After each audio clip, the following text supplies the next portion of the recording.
Trong lòng anh là kho xăng, nụ cười em là mùi lửa. Em phá vỡ đi quy tắc rồi bỏ mặc anh ngồi sửa. Anh như biến thành người nhận vì trong lòng nhiều tơ vương. Nhờ em tốn nhiều calo thế nên anh gầy trơ xương. Ở trong xóm anh rất ngoan, chẳng ai thấy anh say mềm. Mẹ anh dặn anh đủ thứ nhưng quan trọng đừng say em. Như con cuốn chiếu anh có rất nhiều chân thật.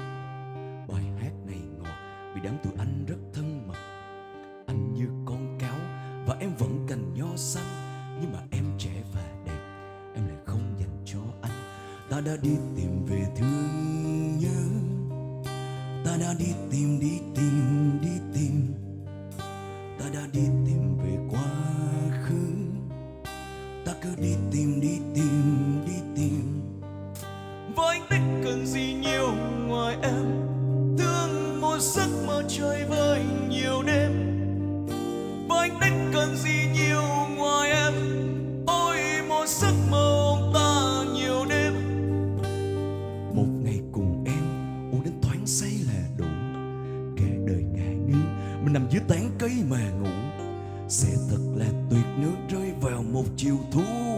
Anh cưa em đổ em gọi anh là tiều phu. Anh có thể có danh tiếng nếu như mặt anh dày thêm. Anh có thể có nhiều tiền nếu anh cày ngày cày đêm. Nhưng như một giấc mơ bị em chối bỏ trong chiều. Anh không có được em dù cho cố bỏ công nhiều. Nồng độ cồn em bao nhiêu sao cứ làm anh lảo đảo. Em chỉ mang lại chua cay như là gói mì hảo hảo.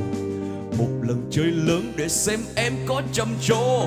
Vì yêu em anh như mang hết con tim đi cầm đồ.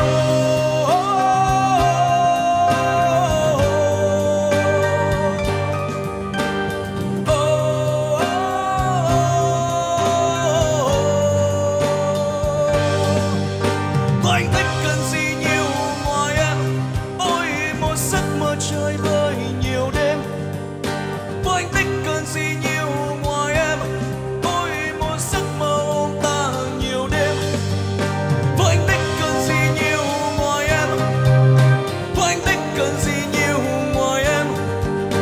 Với anh thích cần gì nhiều ngoài em, với anh thích cần gì nhiều ngoài em.